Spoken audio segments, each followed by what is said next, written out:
Hello and welcome back to another tech testing episode of Tattoo's Garden Games. On the left we've got Matt Tessier playing a Category 6 Fire Ice deck, and James Bolch on the right playing a Turbo Hope deck. I have no idea where this build comes from, but it's really interesting. It's multicolour, Category 13.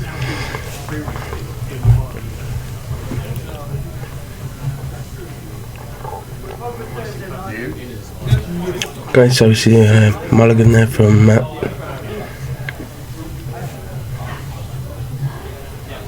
No again, but Okay, turn one draw.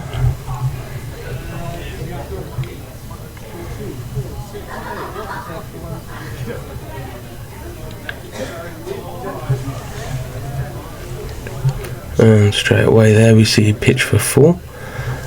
So it's going to play straight into that Hope. This Hope, when he enters the field, you may pay cost X. When you do so, search for a Category 13 character of cost X and play it onto the field. So that could be forwards, backups, monsters, any character. So here we go, we're going to see the search. And he searches into a null. So when null enters the field, he can choose one forward other than null, give it 2,000 power and haste, or choose up to 2 forwards and deal them 2k. So in this instance, I imagine he's going to opt to give the Hope haste to be able to play its second ability, which is Dole Hope, remove Hope from the game. At the beginning of your next main phase 1, play Hope onto the field, and you can only use the ability once per turn, obviously. And there we go, we see he's hasted that Hope, removed him from the game for turn. That means when he re-enters on his next turn, he's going to be able to search into his Category 13 characters again to play something else. So yeah, I mean, as long as you can give Hope haste, I mean, it's technically a really effective card. Okay, so we see him pitches 2 to play into a lock, 3 cost EX. When he enters the field, reveal the top 4 cards of your deck, add 1 Category 6 character among them to your hand, return the other cards to the bottom of your deck in any order. Second status doesn't apply at the moment. So back over to James. Now that Hope is going to re-enter, so that will re-trigger its entry effect, allowing him to search into a Category 13 character again. So he's paid 4.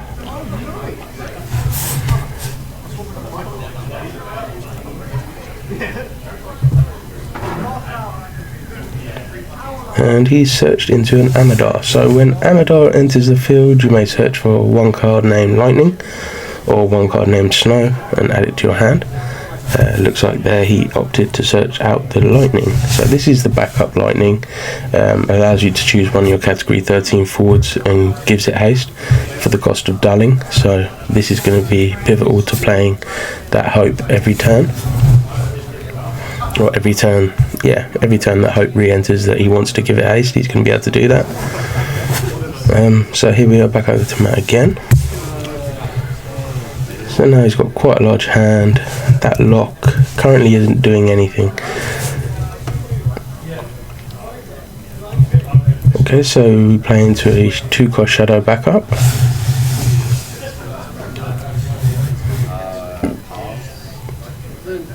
And we pass back. So it looks like James has a Shinryu in hand. So we're playing that Hope ability again, removing Hope from the game.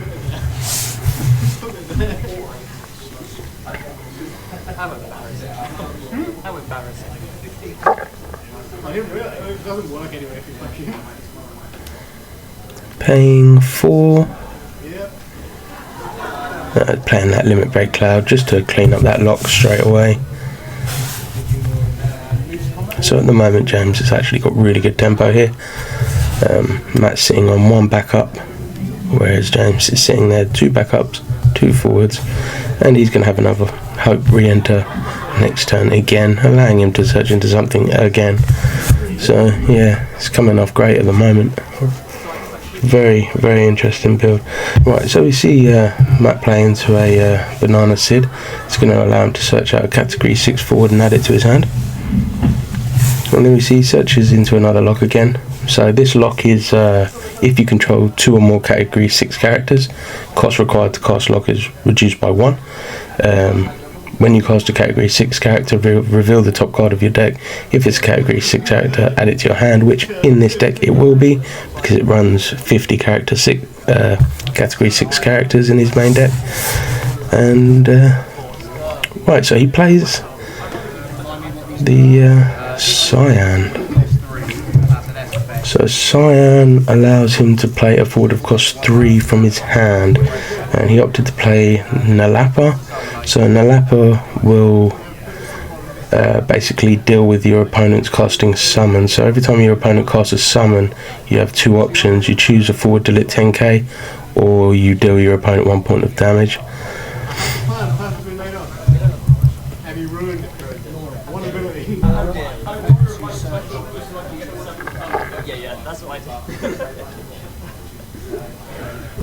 So yeah, it looked like when Hope came in, he searched. James searched out a Nora. So Nora, when she enters, will search for another card named Hope, and he searched back into that same forward. Now he's giving that Hope haste with the lightning backup to be able to play the ability to bring him out of game again.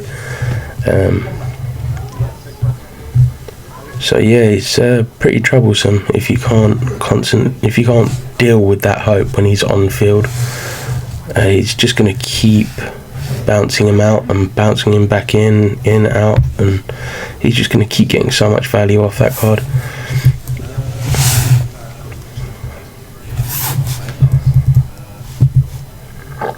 So Matt's forwards here, I believe, sit at 5 and 7k. So now the cloud's down, technically he's going to be able to attack. We're going to see he's going to play something in here first. So here we see he's paying 3 into his limit break into an Iron Giant. So Iron Giant, when he enters the field, you've got 2 options. Choose for the 2 cost, deal it 5k. In which case here he's broken the null. And here we see he's swinging with the Cyan.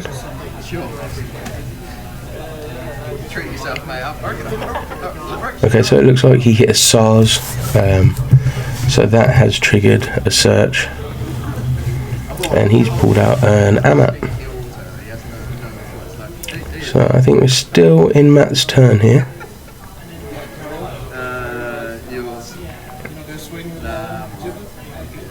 Choosing not to overextend, passes turn back to James. So here, obviously, we're going to see Hope come back in.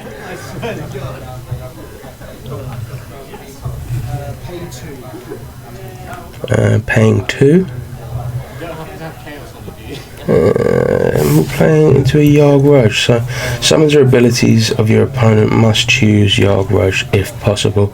So if he's trying to remove a backup or affect the status of a backup, it's going to have to target Yarg.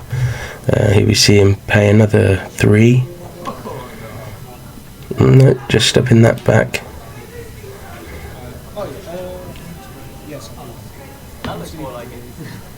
Yep, no, choosing to pay.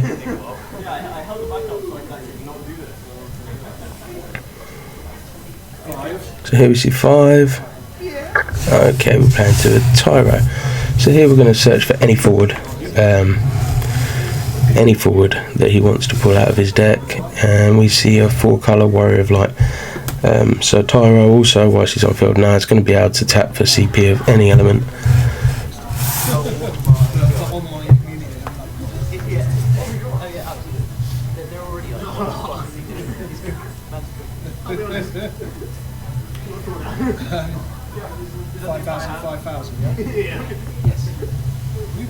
I'm just thinking here whether he's going to do anything else yet. So swing with Cloud, putting Matt now to 3 points of damage. And interesting, because he had costed with the lightning, he couldn't give the Hope haste that turn. So now Hope's just sitting on field. Right, so we see Matt's played in another lock. So now the EX, it triggers. Reveal the top card of your deck. If it's a category 6 character, add it to your hand. If it's not, put it in the break zone. If you control 2 or more, the cost required to cast lock is reduced by 1. And yeah, so Strago came in, EX. So he's revealing the top 4 cards of his deck. He adds a category 6 to his hand. And the rest go to the bottom of the deck in any order. So he's sitting at 5 forward, so he's probably feeling a bit better about it. But I'm pretty sure James still has that Shinryu, because he's not going to have been able to discard it for CP. So I imagine that is going to see action pretty soon, especially at the moment now where his cost would actually be 2 instead of 5 because of the forward presence of his opponent. So we're seeing a swing with Cyan. Yep, James is just going to take that, and ouch, hits a Odin 5-drop. So that is just going to break 1 forward of cost 5 or less, and he's going to be targeting lock, because we don't want to see that trigger every time a category 6 enters the field. There's Matt just throwing his cards down now. He's obviously not happy about the way this is going.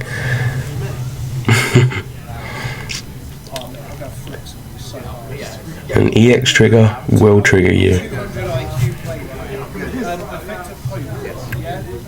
So here, playing Hope's ability, removing him from game.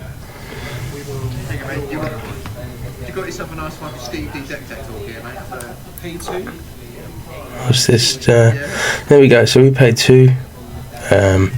Played into the Shinryu. So Shinryu is going to allow him to search for any card, add it to his hand, searching out for another Shinryu to play into that special ability.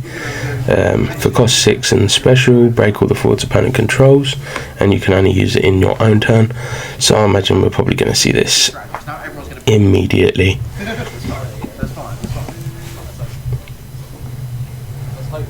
Yep, so there's paying 4. No, so we okay. So we play in the Warrior of Light first to allow us to draw a card and reactivate our backups. And now I imagine we will see the Shinryu's special.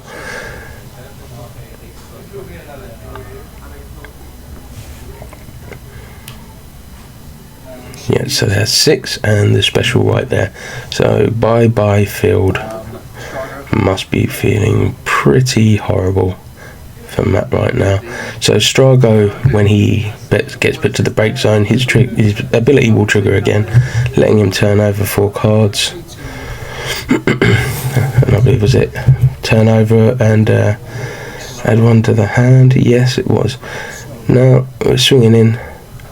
Oh, sorry. So I just missed. I'm not even going to try and pronounce the card's name. James actually played into another Earth forward. I can't even begin to try and pronounce the name. Okay, so anyway, the cost is reduced 2 for each backup of different element you control other than multi-element, and well, he's not a damage 3 or anything, but you know, he's a cheap 10k.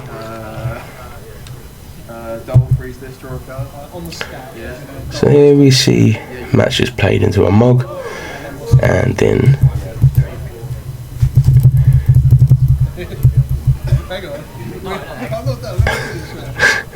Matt offering the hand. He's had enough. He's done. Everything he puts out is gonna get destroyed. There we go. So yeah, James re-enters the Hope. This board presence is just insane now. I think Matt just wants to see the end of the game, and James is reveling in how well this deck has come out in this game. So we're at 7, we're at 12, and we're at 2450 positive damage. I think that's game. Fair play to James. I do really like that build. I find it really interesting. Very different to sort of the stuff we usually see. Well, the stuff that I notice I usually see. Anyway, I hope you enjoyed that, and we'll be back for another one soon.